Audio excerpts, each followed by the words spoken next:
Olá, muito boa tarde, seja bem-vindo à TV Estadão. Como a gente tem feito ao longo desta semana, estamos ouvindo na série Entrevistas Estadão os principais candidatos ao governo do estado de São Paulo. Na segunda-feira, conversamos com Geraldo Alckmin, do PSDB.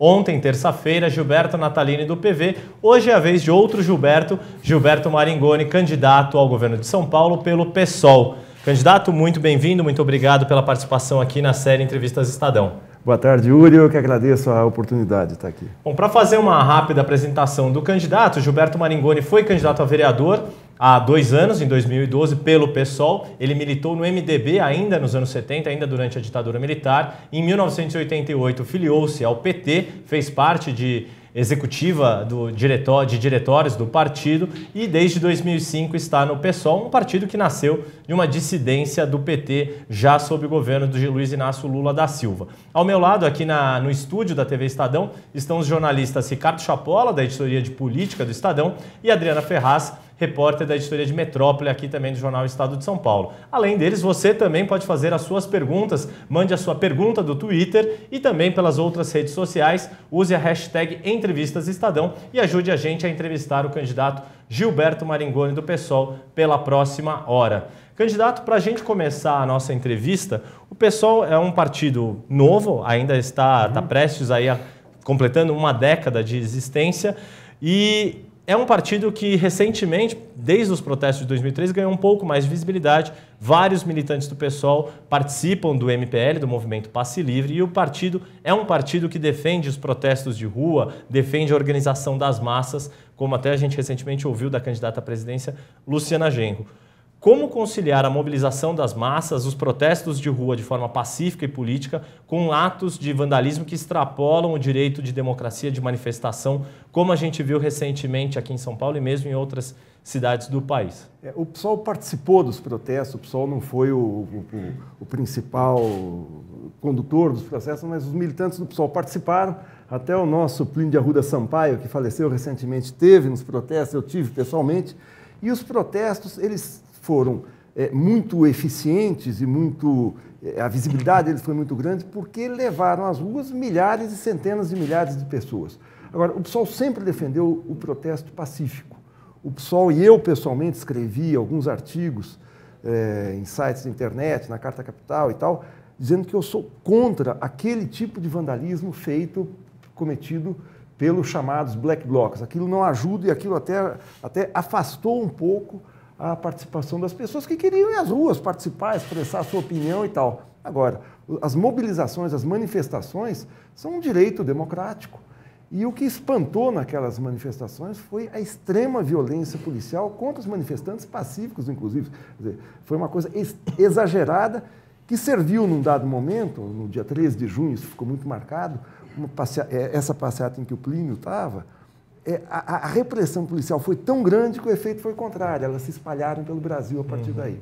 O senhor acredita que, porque a gente viveu aquela quinta-feira, inclusive que manifestantes acabaram sendo agredidos, acabaram jornalistas, fotógrafo perdeu a visão de um dos olhos, um fotógrafo, isso é uma coisa muito grave, uma outra jornalista também se feriu no olho atingida por bala de borracha, e depois, na segunda-feira seguinte, que foi o grande protesto aqui em São Paulo. O senhor relaciona aquele episódio de exagero na repressão policial ao aumento da mobilização que se viu na segunda-feira? Não, eu acho que houve uma reação e os protestos, a gente tem que ver o seguinte, qual foi a resultante dos protestos? Os protestos eram para que abaixasse a tarifa de transportes. A tarifa abaixou, não só em São Paulo, mas em todo o Brasil, porque o protesto se espalhou. O que eu digo é o seguinte, a ação repressiva é para você reduzir o protesto. Aquilo teve o efeito contrário, as manifestações funcionaram como uma mola, porque elas não só aumentou muito o número de pessoas nas ruas, mas Rio de Janeiro, Belo Horizonte, Brasília, Rio Grande do Sul, isso se espalhou pelo Brasil num protesto, num tipo de descontentamento muito maior do que pelos 20 centavos. Né? Até era uma consigna, um bordão que surgiu, não são só os 20 centavos. Né? Aquilo expressa algo que ainda está se tentando entender o que aconteceu, os debates foram variados, o que motivou aquilo, qual é esse descontentamento difuso, e ele existe. ele se expressa muito no descontentamento nas pesquisas eleitorais, que se traduz pelo grande número de indecisos e de votos nulos que tende a existir nessa eleição. Candidato, o senhor disse que se posiciona contra vandalismos e o grupo dos black blocs, que também são uma realidade hoje. Eu queria saber do senhor, como que, se o senhor for eleito, como que o senhor vai fazer com que a polícia atue em condições que haja manifestações e que tenha esse tipo de atuação desses grupos? Não, evidente, a polícia, ela tem, toda a sociedade precisa de polícia, a polícia paulista, ela age nesses protestos, ela tem agido nos últimos anos com um grau exagerado e exacerbado de violência, né? Eu acho até que no meio dos manifestantes, e eu pude ver isso no cruzamento da Caio Prado com a Consolação, cruzamento, para quem não é de São Paulo, um cruzamento na área central da cidade, provocadores, quando estava se tentando, um grupo de manifestantes estava tentando se entender com a polícia, para ver, olha, a passeata vai passar por aqui, não vai por lá, o trânsito vai poder ser desviado por aqui. Um manifestante mascarado, sem camisa, pega e do nada atira uma pedra em direção à polícia. E aquilo parecia uma coisa combinada, porque aí a polícia desata uma repressão com bala de borracha e gás lacrimogêneo absolutamente inexplicável. Então a polícia tem que agir com mais sangue frio, nesse sentido, você não pode aceitar a provocação, e esse tipo de provocação tem que ser evitado nas manifestações. Agora, a polícia cabe, claro, proteger ali a área pública, não ter excessos e tal. Agora, tem que agir com mais civilidade, né? Candidato, em junho do ano passado, a Polícia Paulista chegou a suspeitar, a levantar a suspeita de que o PSOL recrutava black blocs, na época ainda chamados de punks. A tática black bloc não era muito conhecida ainda aqui. Como o senhor responde a isso? Há alguma ligação do PSOL com os black blocs? Não, primeiro a suspeita. A suspeita a polícia tem aí, a gente acabou de ver uma suspeita da polícia de que o Fábio Irano e o Lúcio, eu não me lembro o nome Rafael, tivessem portando bombas e artefatos explosivos, e ontem o próprio Estadão noticiou que isso não existe, né? Então, suspeita é suspeita. Eu posso suspeitar de qualquer coisa. Agora, provar é outra coisa. O PSOL absolutamente não está envolvido com essa tática black bloc, que existe, como o Ricardo falou. É uma realidade, tem que ser entendido o que é. Agora, é o tipo da manifestação individual, é o tipo da manifestação muito permeável a provocações da própria polícia. O pessoal do Mídia Ninja do Rio de Janeiro flagrou, inclusive, ano passado, os supostos black blocs correndo de um lado para outra manifestação, trocando de camisa e indo para o lado da polícia. Então, você tem provocações que pode não ser da polícia, mas de um setor da polícia que tem que ser identificado. O grave no ano passado é que aconteceram várias prisões e até hoje nenhum policial está respondendo, policiais que foram fotografados, que foi documentado, pelos excessos cometidos. Agora, o PSOL não tem nenhuma relação com o black bloc, isso já foi objeto de várias discussões no Diretório Nacional do Partido, e o PSOL não aprova esse tipo. Agora, aprova as mobilizações, os protestos, porque isso é democrático. Há uma tentativa de se criminalizar manifestações. Isso é que não pode acontecer. A ditadura no Brasil acabou muito porque houve movimentos diretas nas ruas, houveram as greves do ABC, houve um movimento estudantil, que foram movimentações legítimas e que a gente deve exaltar como iniciadoras de um processo democratizante muito positivo. Candidato, falando desse episódio envolvendo o Fábio Hideki Arano e o Rafael Luz Vargas, o senhor inclusive escreveu um post no seu Facebook que diz que cai por terra a mentira produzida pela PM paulista para prender e manter encarcerados por mais de um mês Fábio Hideki Arano e Rafael Luz Vargas. O senhor acha que a PM mentiu, é isso? O senhor, como afirmar isso? Porque um candidato ao governo do Estado fazer uma afirmação dessa é uma afirmação grave. O senhor pode vir a ser eleito e comandar essa mesma polícia. Olha, o governador Alckmin, aqui na segunda-feira, nesse debate... Foi questionado sobre esse assunto. Foi questionado sobre esse assunto e ele disse que a PM agiu com absoluto profissionalismo. Eu fiquei pensando assim, de qual profissão ele está falando, né? Eu também, quer dizer, qual profissionalismo? Profissionalismo policial não foi, porque você faz uma acusação muito pesada e ela se prova que não existe. Porque qual é a acusação? De que ele portava um artefato explosivo, possivelmente um coquetel molotov. Coquetel molotov, a gente vê pela imprensa, quem sabe, é uma garrafa de vidro cheia de gasolina ou de algum líquido incandescente com pavio. Ele estava portando uma garrafa de plástico, que você não se consegue, eu nunca soube de um coquetel molotov desse tipo. Aí, como foi desmontada essa versão, o que se fala é que não, existem testemunhos, não são só essas as provas. O secretário de Segurança, Fernando Grella, tem dito que a acusação mais grave é de associação ao crime porque eles seriam líderes das ações de Black Bloc. Ele precisa provar, porque no Rio de Janeiro também a acusação de que 22 pessoas que foram presas no mês passado em manifestações se basearam em um único testemunho de um policial que estava infiltrado nas manifestações. Essas coisas precisam, o que mais precisa ser feito é se jogar luz sobre essas questões. Quer dizer, esclarecer qual é a verdade, para aí a gente poder falar. Agora, que a Polícia de São Paulo, um confronto com a realidade, uma acusação é feita, você mantém durante 40 dias uma pessoa presa, se prova que a acusação de que ela portava explosivo não existe, o nome disso é mentira.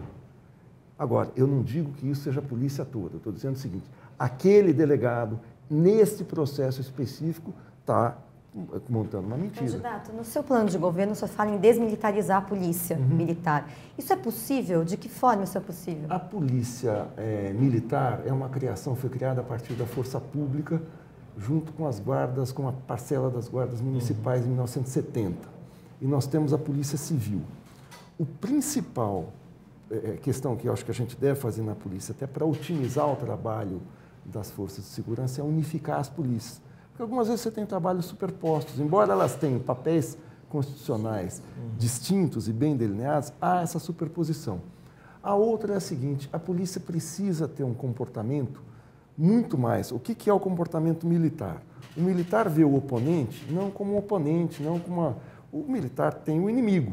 Claro, essa é a missão do militar, é proteger as fronteiras do país. Se o país é invadido, quem invadiu é inimigo. Eu não posso transferir, isso causou sérios prejuízos no Brasil, de você considerar a existência de um inimigo interno. Então, o manifestante, aquele que se contraria, a pessoa suspeita é, por princípio, o seu inimigo. Então, a principal característica, a marca da militarização é essa. É a polícia ter uma postura mais colaborativa com a cidadania, para que o cidadão não sinta medo quando chega perto do policial. Eu volto a afirmar, a polícia é necessária para um Estado democrático. A polícia paulista, você tem um contingente, 140 mil funcionários, entre investigadores, policiais, policiamento de rua, a maioria deles cumpre um papel importante. Agora, você tem um pedaço da polícia que se caracteriza por excesso. Mas isso compete ao governador do Estado fazer essa mudança? A polícia está subordinada ao governador do Estado. A gestão é o responsável último. Digo a desmilitarização da polícia militar. Isso depende de uma mudança constitucional. Isso é uma tarefa política a ser levada adiante, porque todas as polícias brasileiras, a partir de 1970, foram militarizadas.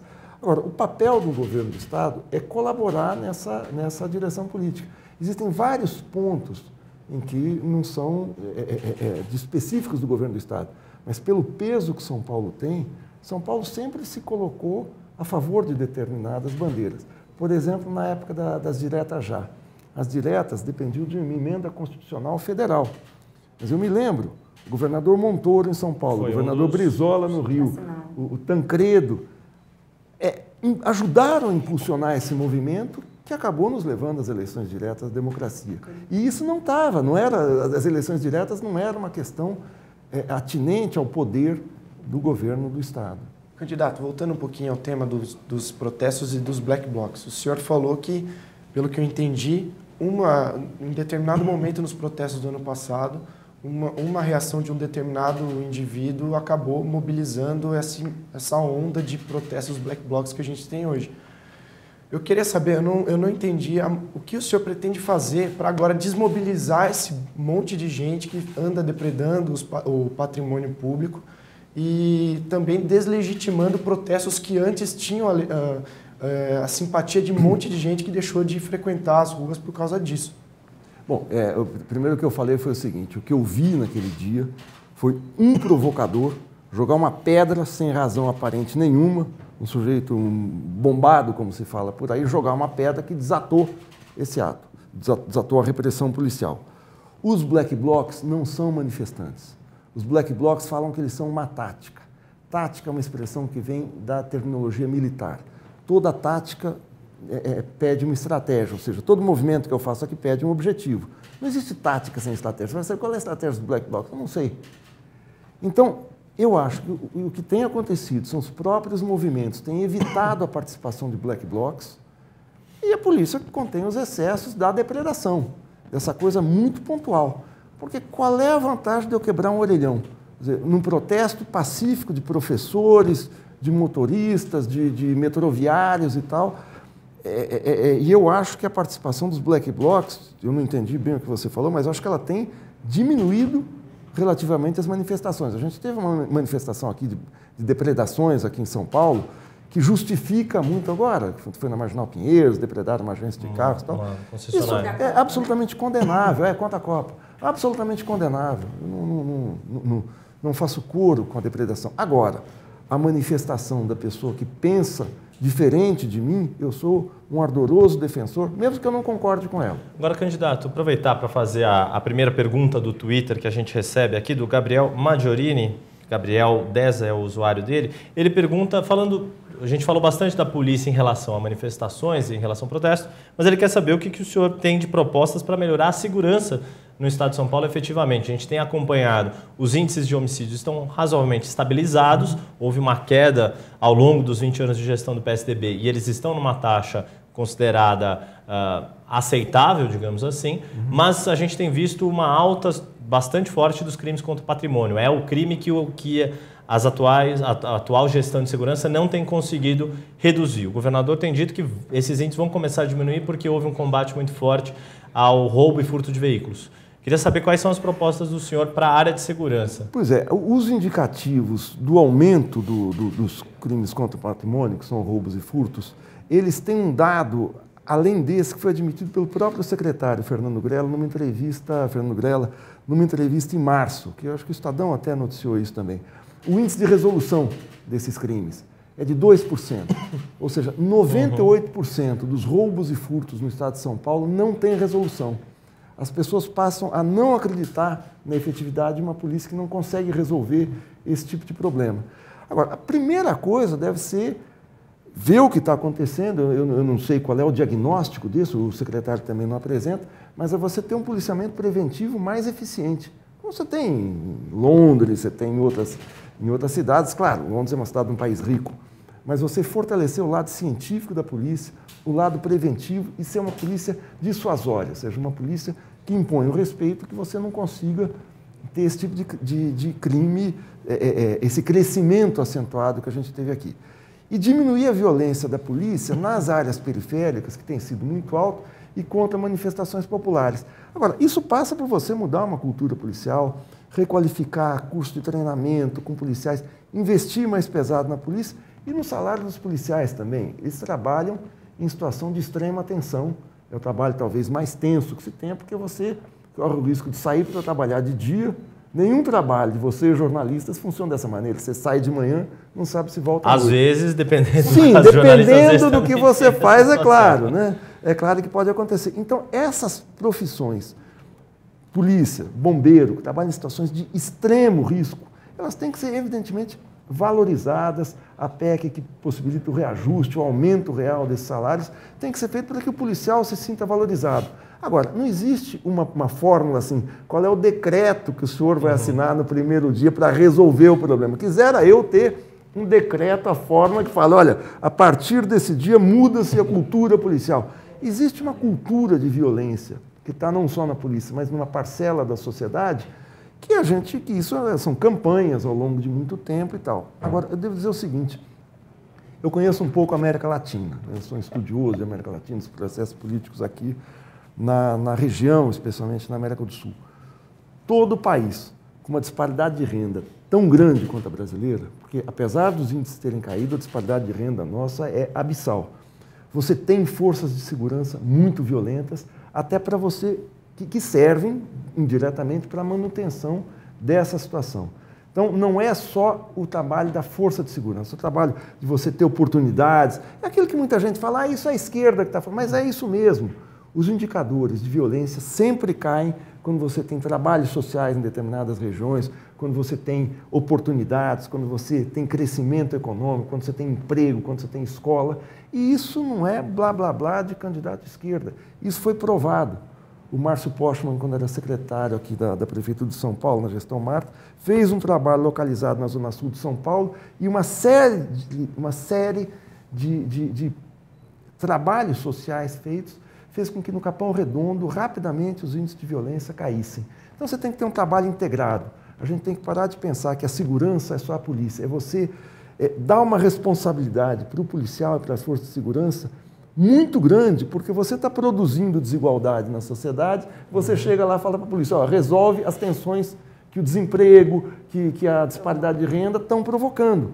Então, crescimento econômico, melhoria das condições de renda, salário, educação, ajudam também um trabalho social que acaba por minorar. Então, não é uma coisa, não tem um decreto que você faça. Vou tomar a liberdade de mudar um pouco do Claro. tema, mas seguindo na lista aí dos protestos, talvez o movimento que tenha crescido mais de junho do ano passado para cá, especialmente em São Paulo, foi o movimento por moradia, que luta por moradia. O PSOL já declarou no Facebook do partido, acho que em artigos do senhor também, algum apoio ao movimento dos trabalhadores sem teto, o MTST, que promove diversas ocupações aqui na capital.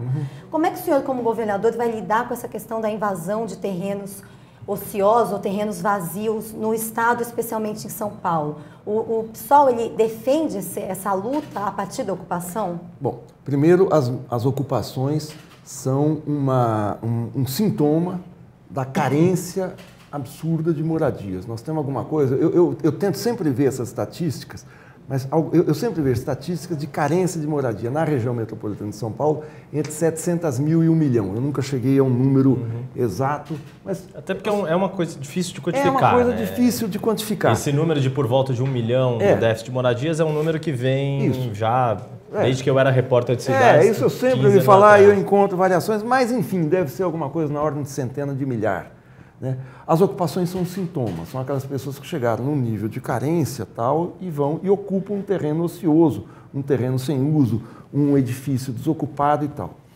Há também uma estatística que é incerta, que dá conta, que também é difícil de aferir, da existência no centro expandido de São Paulo de cerca de 25% a 30% de imóveis desocupados. Ou seja, eu não sei se as estatísticas, se as contas fechariam, mas você poderia reduzir muito isso.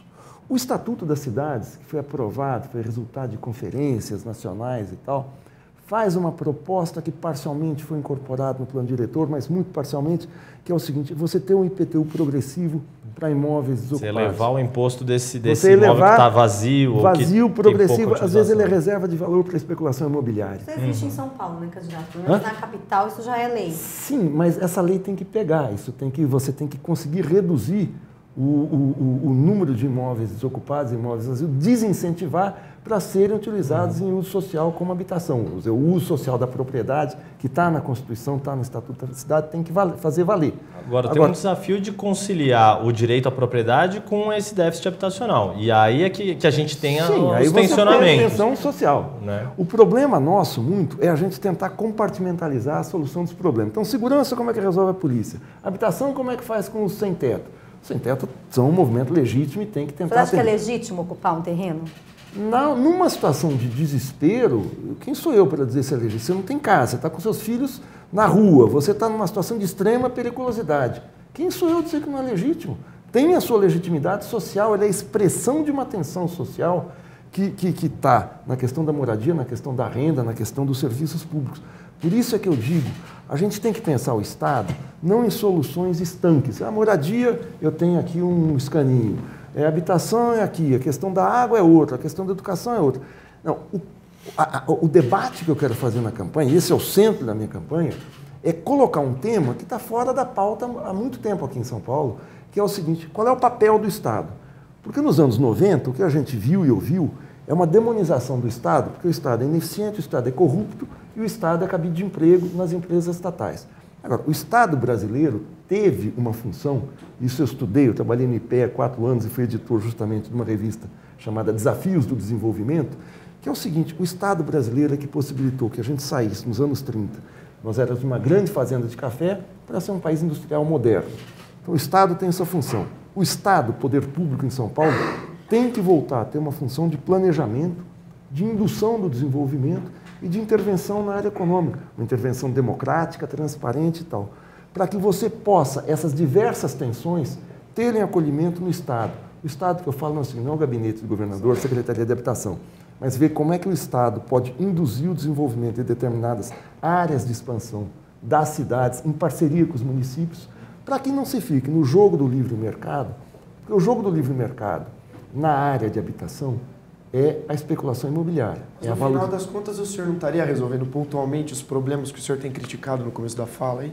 Sim, eu quero resolver pontualmente, mas eu tenho que saber o seguinte, eu tenho que dotar o Estado de condições de fazer esse tipo de intervenção democrática. Isso não é ditadura, não é tirar ninguém da sua casa, não é nada disso, mas é fazer valer o IPTU progressivo, fazer valer leis para você combater a especulação. Eu conversava ontem com um amigo que é urbanista e ele me falava o seguinte, é muito mais barato para o poder público ocupar, dar uma destinação social a esses imóveis vazios, via mecanismos como o IPTU progressivo, do que você construir casas em Cidade Tiradentes, longe do centro. Por quê? Quando você constrói longe do centro, você tem que levar iluminação elétrica. Que é a política que foi adotada anos 80, anos um pouco 70, anos 90. 80. Você tem que levar ônibus, você tem que levar água.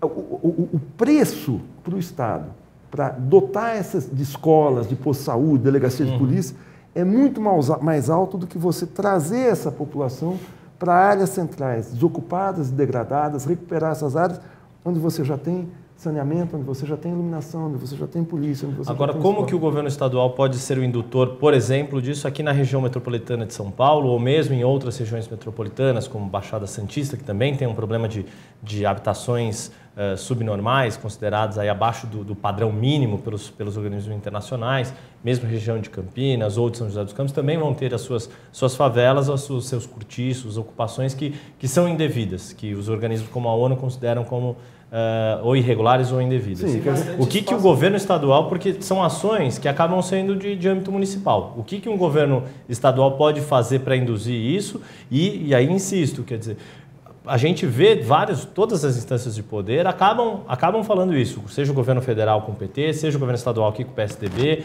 a prefeitura agora de novo com o PT, também falam em aproveitar imóveis que estão vazios, subutilizados, mas acaba sendo mais difícil.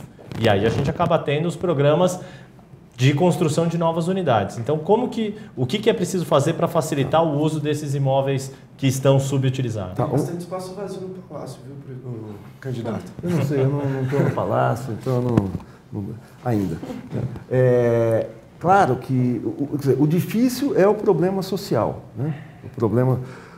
Essas resoluções que tem, isso eu ia falar, as pessoas moram na cidade, as pessoas não moram no governo do Estado. Agora, o governo do Estado tem uma companhia de CDHU, que é a construção, que faz parcerias com as prefeituras, e aí as instâncias de governo precisam conversar. Quer dizer, você vai ter que ter parcerias entre o governo do Estado e município e governo federal para resolver problemas sérios como habitação. As pessoas também não moram no governo federal, e o governo federal tem o programa Minha Casa Minha Vida, que é de moradia. Como é que ele se concretiza? Como é que ele se materializa? Em parceria com estados e municípios.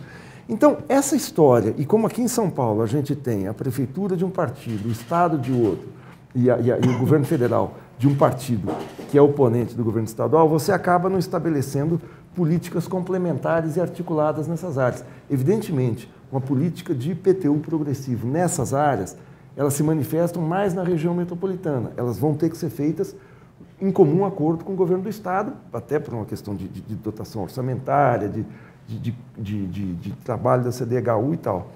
Agora, o problema é que a gente fica sabendo dessas questões de moradia quando a questão explode. Ou quando você tem ocupações, ou quando você tem catástrofes naturais, quando você tem enchente, e você tem tragédias como aquelas do Rio de Janeiro, Niterói, que a população de morros, aí você fica sabendo, a classe média, né, fica sabendo que a construção é irregular. Quem mora lá sabe há muito tempo. Aqui no estado de São Paulo, às vezes a gente tem esse tipo de problema, por exemplo, na Baixada Santista. Ali tem as ocupações de encostas mais parecidas com essas do Rio e acaba tendo isso.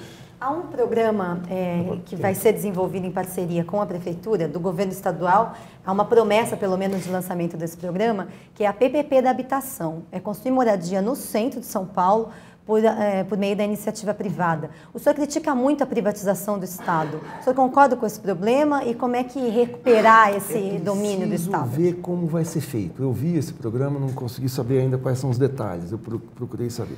O Minha Casa Minha Vida é um programa de construção de moradias, mas ele não resolve, é um programa ótimo para as empreiteiras, porque elas passam a ter um trabalho cativo muito grande. Mas onde é que Minha Casa Minha Vida está funcionando? Está funcionando fora dos grandes centros. Você não tem Minha Casa Minha Vida aqui em São Paulo. Por causa do preço do terreno, Por causa do preço do solo, que é mais alto do que o preço da unidade habitacional. Então, ele não é uma proposta habitacional integrada à realidade das cidades. Você precisa ter um tipo de política, eu te digo, eu não sei qual é essa PPP, eu critico muito a privatização do Estado, porque geralmente ela acaba favorecendo, ela acaba sendo uma parceria muito mais privada do que pública. Então é preciso ver as bases desse projeto. Eu acho que no caso do IPTU progressivo vai ter alguma interação, claro, com a iniciativa privada. Ninguém vai estatizar imóvel no centro da cidade, não sei se é isso Pois é, candidato, isso eu acho que acaba respondendo inclusive a pergunta aqui da Alessandra, que mandou a pergunta do Twitter, que era justamente sobre a questão das ocupações em prédios do centro, as invasões de prédios do centro e terrenos de São Paulo. Eu vou aproveitar para fazer mais uma pergunta do Twitter, renovar o convite para quem quiser perguntar para a gente, use a hashtag entrevistasestadão e mande a sua pergunta. Faça como a Natália Todeschini faz uma pergunta e depois eu vou emendar uma outra pergunta. Ela pergunta qual é a tua proposta para a área cultural de São Paulo. Depois que o senhor responder, eu vou lembrar uma outra situação relacionada ao PSOL, mas vou pedir primeiro para o senhor responder essa pergunta. O que o PSOL, que é um partido que tem essa capilaridade com movimentos artísticos, tem uma bastante interlocução com a área cultural, quais são as propostas de governo do senhor? Olha, nós tivemos no Brasil, desde os anos 80, uma política cultural que tem sido as leis chamadas leis de incentivo, que são as leis em que você dá um incentivo para as empresas que façam investimentos ou que acolham projetos culturais. No início, na Lei Sarney, foi muito interessante. Eu até fiz projetos com lei de incentivo, mas depois você começa a ver que ela acaba privatizando a gestão da cultura, ou seja, a decisão do projeto cultural para o departamento de marketing das grandes empresas. Assim, por exemplo, o caso do Circo do Soleil ficou clássico há mais de 10 anos, em que o Circo do Soleil é um empreendimento pronto, com alta visibilidade, veio para o Brasil e na primeira turnê deles aqui, um banco patrocinou com base numa lei de fomento dessa. E aí, e era um investimento altíssimo, aí você começou a questionar o seguinte, qual é a efetividade de um banco bancar algo que já existe, já tem visibilidade, ao invés de projetos que estão nascendo, que precisam de tipo de incentivo e tal.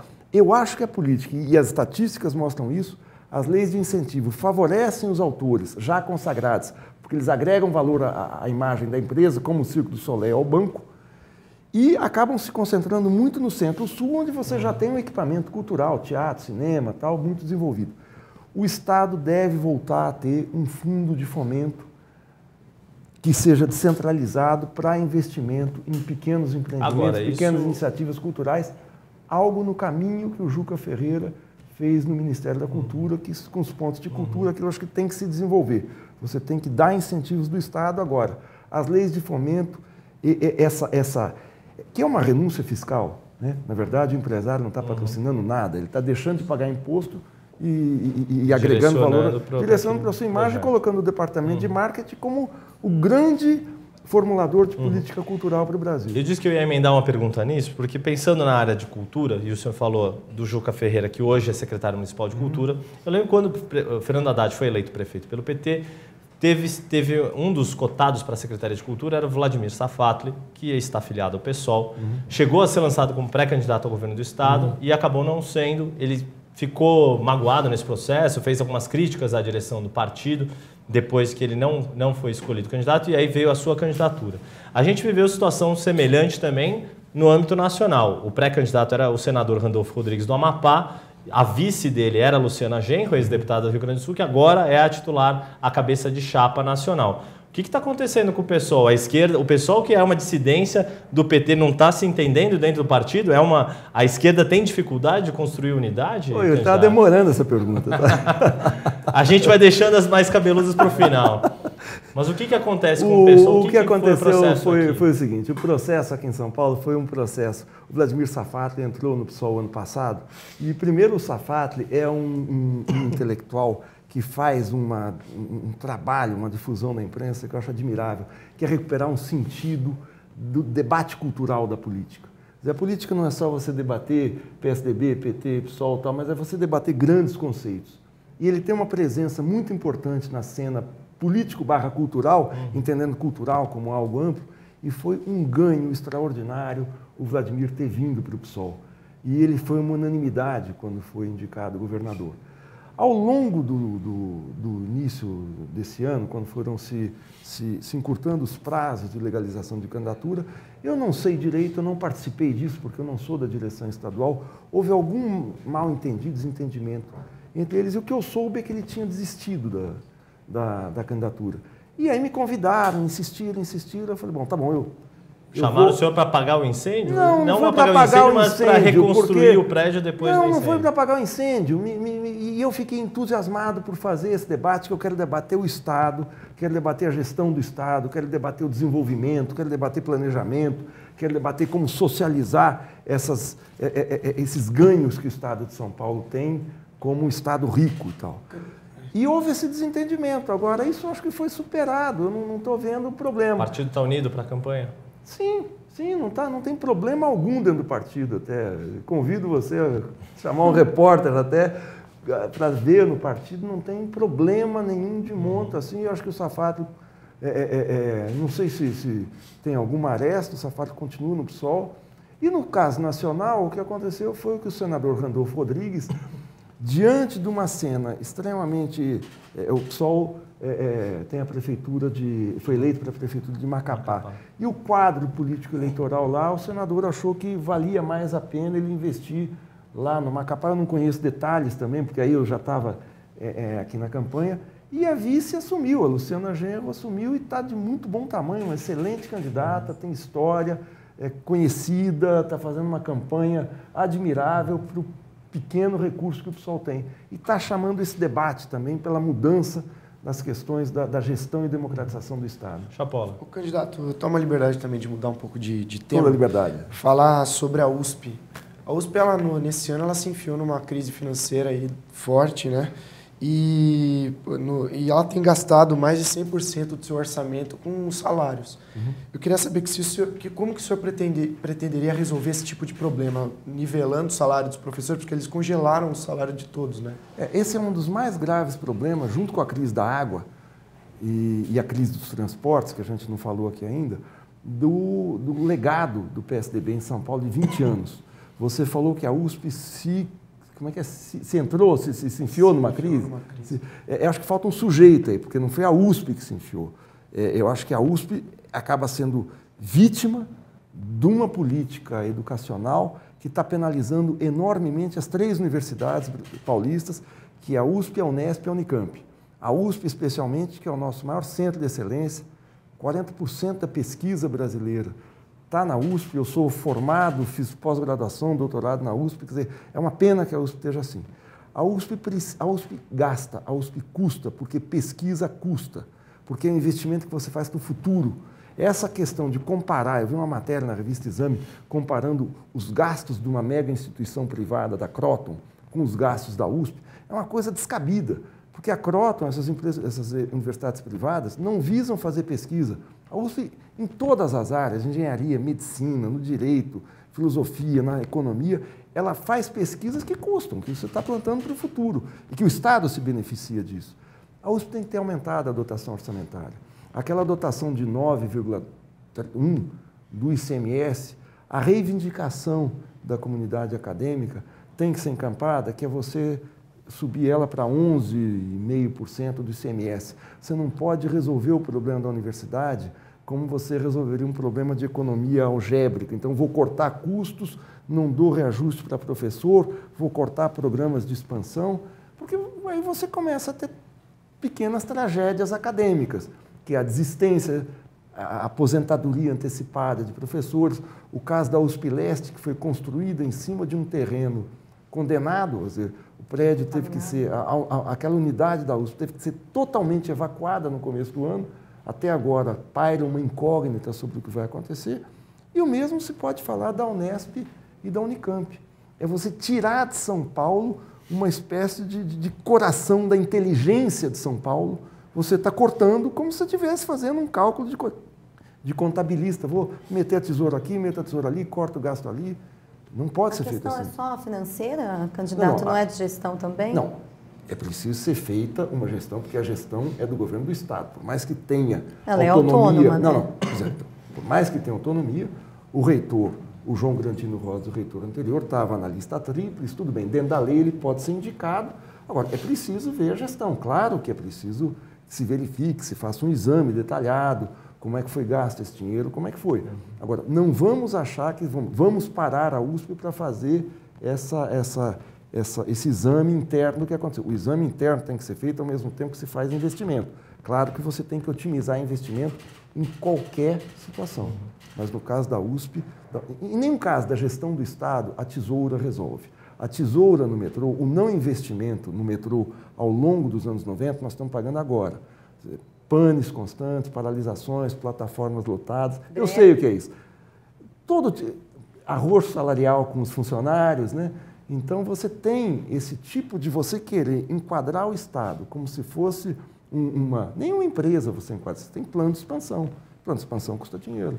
Candidato, aproveitando, o senhor falou que a gente tem outro tema importante para a gente tratar, que é o transporte. Eu vou aproveitar para fazer aqui a pergunta do Twitter, foi enviada pela Isabela. Ela pergunta o que o senhor acha sobre o vagão rosa do metrô. E aí depois eu vou querer saber do senhor as políticas do PSOL para a área de transportes, dado que o PSOL, como a gente disse no começo aqui da entrevista, tem uma série de militantes no movimento Passe Livre. Então eu queria que o senhor respondesse sobre o vagão rosa, para explicar para os nossos espectadores, aquele vagão específico para mulheres em horário de pico, para evitar o assédio sexual, para evitar...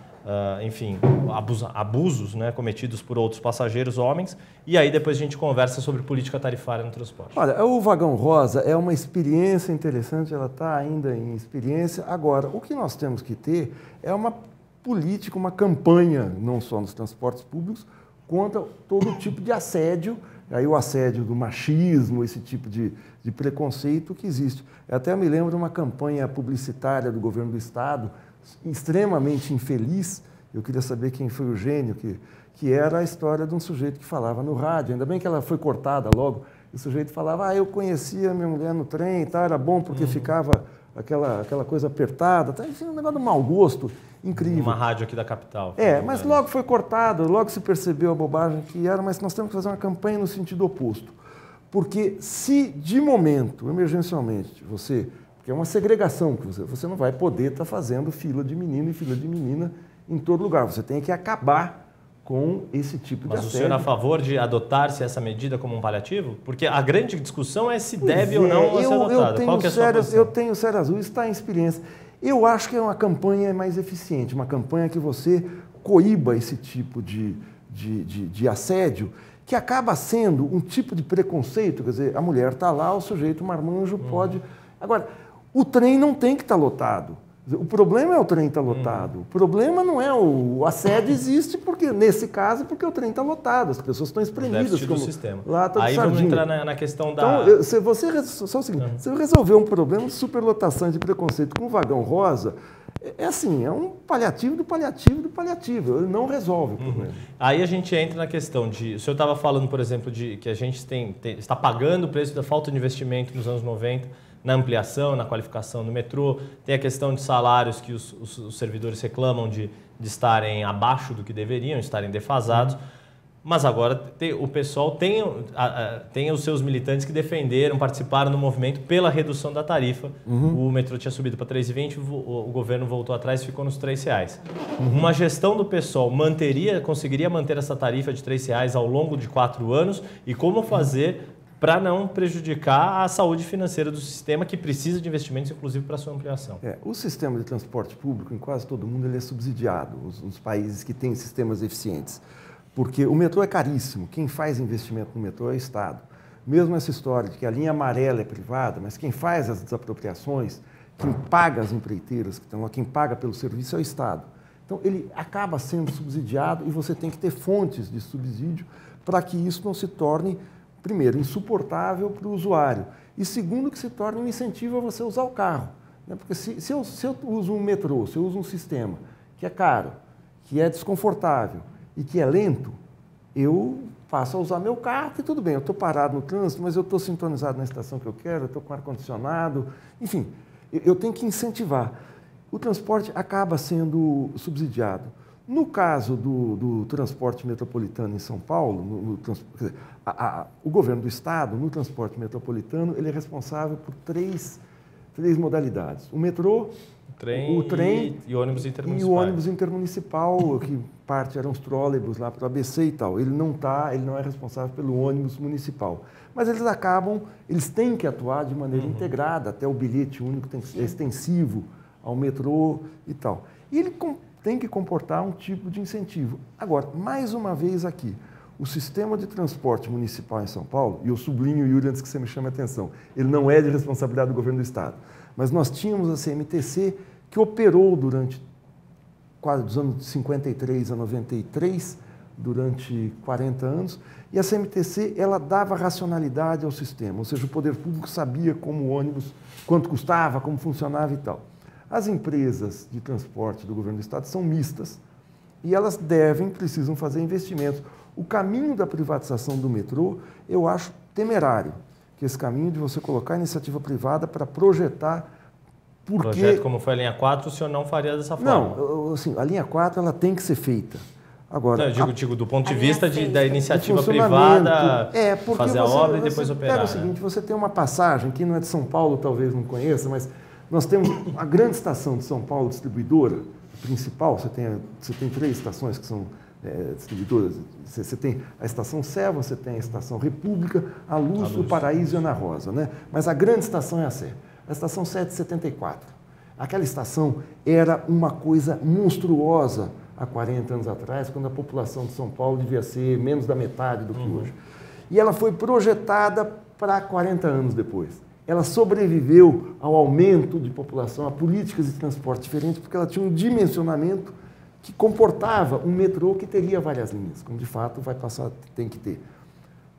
O ramal Paulista ele tem uma passagem entre a linha que sai da Paulista, que cruza a Paulista, para a Consolação, que ele é feito o seguinte, construiu-se ali um corredorzinho que não suporta a vazão atual, o fluxo atual de pessoas. O risco de acontecer uma pane, uma tragédia ali é muito grande. Ela vive, as esteiras rolantes, as escadas rolantes vivem paradas por quê? Não é porque dá pane, é porque você tem que manter parado para reduzir o fluxo de pessoas. Por quê? Porque ela foi subdimensionada. Por que ela foi subdimensionada? Eu fico pensando, eu não analisei isso, mas se não é para reduzir os custos, para fazer uma passagem com custo menor e tal, o poder público tem que fazer as coisas pensando no futuro. A Estação Sé não era, em termos de mercado, em 74, a Estação Sé seria um desperdício. E ela se mostrou viável no futuro. Agora, hoje ela está indo. Rapidamente, a questão da tarifa. Política tarifária, como é que fica? Dá para segurar R$3 por mais 4 anos? Só pegando carona, o senhor é a favor do passe livre? Eu sou a favor do seguinte, eu sou a favor, primeiro, que o Estado planeje e controle o sistema. Eu sou a favor do subsídio à tarifa. Eu sou a favor de novas fontes de financiamento para a tarifa. Como é que você vai gerar novas fontes se você, governo do Estado, não pode cobrar o imposto? Você tem 2 ou 3 taxas que você cobra. O ICMS, Imposto sobre Herança e IPVA. São 3. Você não pode aumentar. Você pode até, no IPVA, ver algum tipo de repasse, algum tipo de política. Você tem que criar novas fontes de financiamento. E esse é um debate político a ser feito com a sociedade, até que a gente chegue ao que está no programa do PSOL, que é o passe livre. Mas você tem que o Lúcio Gregor ele mostra racionalmente como isso é possível. Mas tem uma equação... A proposta original dele no governo Erundina era aumento de IPTU. IPTU, mas o Estado não tem IPTU. O Estado não tem IPTU. Agora, você tem que criar bases e o grande problema de você reduzir a tarifa ao passe livre, e eu acho que é possível, é um debate político de o que você vai taxar. E essa taxação ser destinada... Isso vira um debate nacional, que é o que Luciana Genro também É um debate nacional. O debate é político, não é um debate técnico. Aproveitando, a gente falou da Luciana Genro, ela também tem colocado a candidatura dela com bandeiras que são consideradas mais liberais do ponto de vista de direitos civis, em especial legalização da maconha e legalização do aborto. Queria saber a opinião do senhor a respeito disso. 2 coisas. Primeiro, a legalização da maconha. A legalização da maconha, a gente está tendo uma experiência muito interessante no Uruguai. Eu fui algumas vezes para lá e as pessoas pensam que o Uruguai virou um país de maconheiros. Né? Pessoas, aquele país... Não, todas as entrevistas do Pepe Mujica que eu vi, o Estado, e aí a questão do Estado, que você fala, mas não é ditadura, não. O Estado passa a regulamentar a produção, a comercialização e o consumo da maconha. Então, você, para consumir a maconha, você vai nos postos de venda, seu nome está lá, você se registra, tem uma determinada quantidade que você pode consumir por mês, a maneira de plantar, como é que você pode fazer, tudo isso é regulado. Então, é uma liberalização que acaba resultando numa transparência maior sobre a circulação do produto e acaba reduzindo muito o peso do narcotráfico, né? Acaba reduzindo a criminalidade que é lateral, que é conexa com o tráfico. Eu acho muito positiva a experiência do Uruguai e eu acho que ela deve ser implantada aqui. Existe um grande preconceito da sociedade? Existe. É mais um grande debate político nacional que deve ser feito. Isso não é uma lei que o governo do Estado possa fazer, é uma questão nacional, mas, mais uma vez, o governo do Estado pode se São Paulo poderia se colocar nessa, como um protagonismo interessante. Eu me lembro que o Davi Capistrano, em Santos, fez a distribuição de seringas e tal, que foi um escândalo nos anos 90, e ele mostrou que isso era um avanço cultural, um avanço comportamental. No caso do aborto, a questão não é legalizar. As pessoas falam, vai legalizar o aborto? O aborto já existe. A sociedade brasileira precisa parar de fingir que isso não existe. Você tem mortes aí de mulheres na escala de centenas de milhares por conta de abortos clandestinos. Você tem que regulamentar. E a opção por fazer ou não o aborto tem que ser da mulher. Então ninguém vai aqui, ninguém é aborteiro, ninguém é a favor de você destruir a vida, não se trata disso. Mas é se colocar em pauta um tema de saúde pública e um tema de opções, de soberania das pessoas. Não é o Estado, aí sim, não é o Estado que tem que regulamentar o que eu posso ou não fazer com o meu corpo. E esse debate é um debate público, embora ele incida sobre a esfera privada. Falando um pouquinho mais sobre os ideais do PSOL e das posições do partido, o senhor citou a Prefeitura de Macapá. Lá houve uma grande polêmica depois que o candidato que ganhou a eleição, Clélio Luiz, prefeito hoje, ele aceitou o apoio do segundo turno do DEM, do PSDB e do PT. Inclusive, a presidente Dilma participou do palanque e tal. O senhor aqui em São Paulo aceitaria apoio de outros partidos? O que aconteceu lá mostra que para governar é preciso fazer aliança, inclusive o PSOL? Primeiro o seguinte, o que aconteceu em Macapá não foi o apoio de outros partidos. Houve uma dissidência no DEM, no Partido Democratas, e um setor apoiou o outro candidato, que era o candidato da direita, e uma liderança do DEM apoiou o Clécio Luiz. O mesmo aconteceu, não sei se foi com o PSDB ou com o PMDB lá.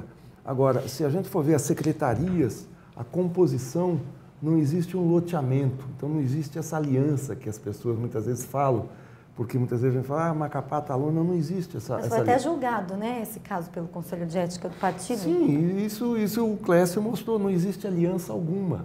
Existe um apoio, agora apoio é apoio. Agora, aliança não. A aliança tem que ser feita com programa. A aliança se faz com quem pensa diferente, né? Com quem pensa igual está no PSOL. Você aceitaria, então, o apoio do DEM, do PSD ou de qualquer outro partido? Eu não sei como essa questão se coloca. Agora, o partido tem que se entender com o programa. Se toparem, o Estado tem que se fortalecer seu caráter interventor, seu caráter planejador. Na Sabesp, o Estado tem que retomar o controle público da empresa. Na área de educação, a mesma coisa. Quer dizer, se você volta atrás, coloca em pauta o debate de privatização, quem aceitar esse tipo de programa, você tem que estar aberto. Não vamos rotular as pessoas com DEM, com não sei o quê. Agora, é claro que o DEM não está em aliança com o PSOL, tem um programa oposto. O PSDB não tem aliança, nós não queremos fazer aliança com o PSDB. Enfim, o PSOL não é um partido de aluguel. O PT dá para fazer aliança com o PSOL? O PT nacional, com a política macroeconômica da presidente Dilma, tem sérias diferenças com o PT. Agora, o PT é um partido, eu tenho muitos amigos no PT, tem muita gente muito boa no PT. É porque foram 17 anos de militância? 17 anos de militância no PT. O PT tem figuras admiráveis, tem uma história admirável, tem figuras que eu também não gosto no PT, figuras abertamente de direita, tal, que a gente...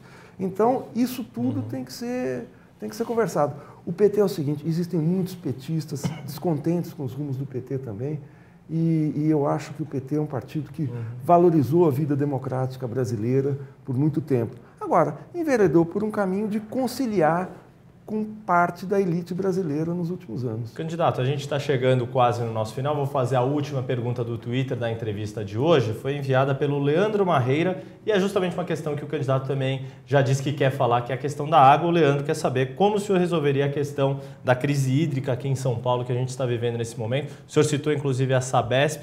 Queria saber a opinião do senhor sobre a condução da direção da Sabesp também. Bom, nós temos duas questões. Uma é a resolução imediata do problema e outra é a resolução do problema estruturalmente. A resolução imediata passa para o racionamento? A solução imediata é o seguinte, tudo indica que vai faltar água em São Paulo. Nós estamos consumindo abaixo daquele volume morto que vocês no Estadão têm dado uma boa cobertura para essa questão. Agora, a questão não é o racionamento, a opção do administrador. A questão é ver como esse volume de água, esse reservatório de água, até quando ele aguenta e quando nós vamos poder ter uma ação mais efetiva. Evidentemente vai ter que se mudar, você vai ter que ter novas fontes de abastecimento dos reservatórios da Sabesp, isso vai ser uma coisa emergencial. E a questão do racionamento, eu não tenho os números, e não tenho os números porque o site da Sabesp está fora do ar, sob a alegação da lei eleitoral. Eu não posso saber o que está colocado ou não. Agora, ações emergenciais vão ter que ser feitas, desvios emergenciais de rio, em entendimento com municípios, vão ter que ser feitos. O problema é o seguinte, o sistema Cantareira, ele abastece mais de 1/3 da população do estado de São Paulo. O estado de São Paulo tem 41 milhões de habitantes, a região metropolitana servida pelo Cantareira é de 14 milhões de pessoas. Então, é um problema coletivo de proporções. Não é toda a região metropolitana que atende o Cantareira. Não é toda. Dentro de São Paulo você tem a Guarapiranga, mas são 14 milhões de pessoas. Você tem outra, mas você tem, é o principal. Sim. É o principal. E aí você tem um problema de gestão da Sabesp, que é o seguinte, você tem 20 anos de gestão de governo do PSDB, e aí o problema se apresenta agora, e eu pergunto para o candidato, como resolver? Sim, o candidato tem que se colocar sobre isso. Então, você vai ter que ter ações emergenciais agora, de desvio de curso de rios e tal. Agora, tem um problema maior, que é como foi feita a gestão da Sabesp nesses últimos 20 anos. A Sabesp era uma empresa estatal. Em 1995, 49,2%, do seu capital foi aberto, ou seja, foi vendido em forma de ações na Bolsa de Nova York. Naquela época entrou dinheiro na Sabesp. Mas, a partir daí, essa abertura de capital não resulta em mais entrada de dinheiro. E as ações são comercializadas, ninguém sabe quem são os sócios da Sabesp. São vendidas, revendidas no mercado secundário e terciário. Todo investimento que você coloca na Sabesp, o dono privado, o acionista, quer a sua rentabilidade. É um direito dele, ele comprou, ele quer. Eu não vou me contrapor ao direito dele. Eu vou me contrapor ao fato da Sabesp ser metade privada. O lucro da Sabesp nos últimos 5, 6 anos, entre 28% e 34%, eu tenho até os números aqui, o lucro da Sabesp no último ano foi 1,9 bilhão. Os acionistas ficaram com 532. Teve anos em que o lucro foi 1 bilhão e 200 e foram 500 bilhões que foram retirados, distribuídos como dividendos para os acionistas. Esse é um problema sério, porque cada milhão que você coloca na Sabesp, 1/3 ou mais vai para os acionistas. Eu quero tornar o investimento mais eficiente, mais efetivo. Para fazer isso, a parte estatal da Sabesp tem que crescer. Como é que vamos fazer isso? Vamos ter que capitalizar a parte estatal, ou comprar as ações privadas, ou estatizar, mas, enfim, o serviço público é incompatível com o lucro privado. Eu não sou contra o lucro. O lucro estatal, o lucro público tem que ser reinvestido no serviço público, de maneira transparente, tem que ter conselho, a sociedade tem que ter acesso e tal. Agora, você não pode ter serviço público com rentabilidade privada. A gente está chegando ao fim do nosso tempo, vou pedir a última pergunta do Ricardo Chapola. O candidato, voltando de novo à questão do programa de governo do senhor, que o senhor apresentou à Justiça Eleitoral, nota-se ali no documento que o senhor faz várias críticas às privatizações exageradas do governo. Ao mesmo tempo, nesse mesmo documento que o senhor apresentou, o senhor diz da dívida pública que aumentou. Colocar tudo debaixo do guarda-chuva do governo estadual, não ia onerar ainda mais a máquina, não inviabiliza esse modelo do senhor? Essa é a pergunta fundamental, porque eu estou vendo os outros candidatos falarem que vão fazer acontecer e não falam de onde vem o dinheiro. São Paulo tem duas questões de dívida que devem ser resolvidas. Primeiro, a dívida pública estatal é uma dívida de 220 bilhões de reais com o governo federal, foi renegociado a última vez em 99, 2000, e São Paulo paga anualmente 14 bilhões de dólares com base na última negociação. As pessoas vão dizer, mas 14 bilhões de dólares não é muito dinheiro. Não, 14 bilhões de dólares é metade do orçamento da Copa. Né? E São Paulo tem para investir por ano, investiu em 2013, 13 bilhões. Nós estamos pagando mais do que investimos. Por quê? Porque o indexador da dívida é muito alto. Nós estamos pagando um indexador em torno de 12%. É preciso reduzir o indexador para reduzir a dívida, para que você tenha dinheiro. Agora, São Paulo tem uma dívida ativa, que é aquela dívida que já foi reconhecida pela Justiça, falta executar, que é exatamente do tamanho do orçamento anual do Estado. O orçamento do Estado é de 184 bilhões, a dívida ativa é de 190 bilhões. Ou seja, é um dinheiro que devem para o Estado, particulares devem para o governo do Estado e não pagam. Então, o governo do Estado tem que, essa é uma decisão política, executar a dívida ativa para que você tenha dinheiro para investir. Essa é a maneira imediata, porque ninguém vai criar dinheiro do ar. E São Paulo não imprime dinheiro. Ainda bem. Bom, candidato, infelizmente nosso tempo terminou. Eu agradeço bastante a participação do candidato Gilberto Maringoni.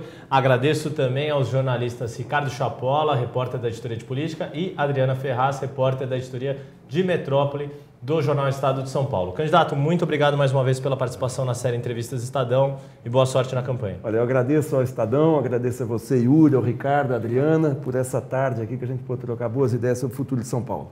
Muito obrigado a você também que nos acompanhou. Renovo o convite ao longo desta semana.